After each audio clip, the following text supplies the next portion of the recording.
Seperti yang kita ketahui, Ramadan adalah bulan di mana kita berpuasa, menghindarkan diri dari makan dan minum dari subuh sampai maghrib. Tapi sebetulnya tidak hanya itu yang Allah perintahkan kepada kita. Kita juga diperintahkan oleh Allah untuk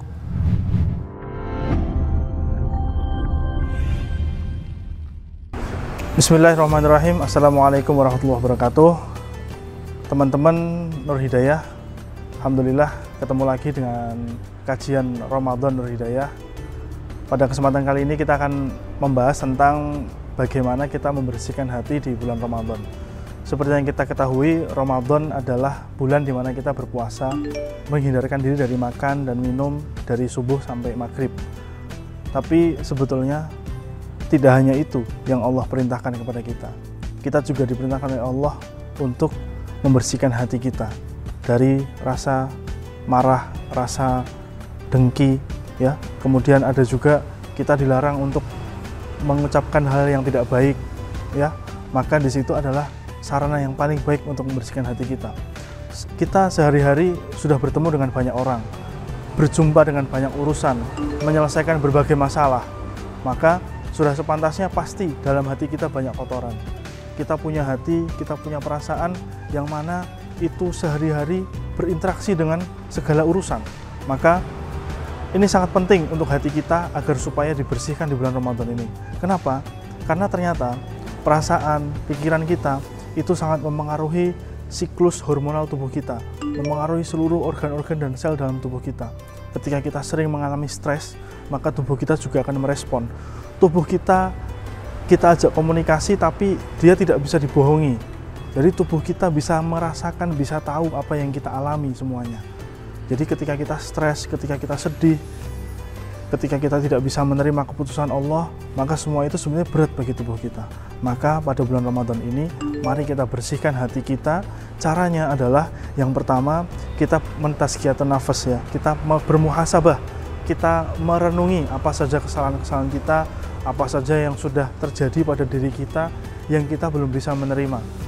Yang pertama kita lakukan adalah kita menerima, mengikhlaskan semuanya kepada Allah SWT. Semuanya yang terjadi dengan izin Allah. Rabbana ma khalaqta hadza batila. Tidak ada yang buruk, semuanya pasti ada hikmahnya terjadi di muka bumi ini. Semua kejadian yang menimpa diri kita pasti itu sudah dipilihkan yang terbaik dari Allah SWT. Maka kita terima dulu, semuanya kita terima. Yang kedua, kita belajar untuk bersyukur, ya. Kita bersyukur kepada Allah, mengucapkan alhamdulillah, alhamdulillah ala kulli hal. Walaupun itu baik, itu buruk, kita syukuri semuanya merupakan keputusan yang terbaik, takdir yang terindah yang Allah pilihkan untuk kisah kehidupan kita. Yang ketiga, kita senantiasa memohon kekuatan dari Allah SWT. Ketika kita menjalani kehidupan, kita selalu mendapatkan ujian. Semakin kita lama hidup ini, semakin kita naik derajat kita, maka ujian yang menimpa kita juga akan semakin berat. Maka yang kita minta adalah Allah berikan kepada kita kekuatan yang lebih untuk menerima tantangan. Mungkin Allah tidak mengurangi tantangannya, mungkin Allah tidak mengurangi ujiannya, Allah justru meningkatkan ujiannya, Allah meningkatkan tantangan-tantangan kita, tapi kita juga harus meminta kekuatan dari Allah untuk menghadapi semua itu dengan baik, dengan tetap lillahi ta'ala, dengan tetap ingat pada Allah dan tidak pernah mengkhianati Allah SWT. Itulah teman-teman sekalian, cara yang terbaik di bulan Ramadan ini. Kita latihan benar-benar, kita menghadapi lapar, kita menghadapi haus, dengan kita tetap melaksanakan aktivitas sehari-hari kita, dengan kita tetap berjumpa dengan permasalahan-permasalahan yang ada.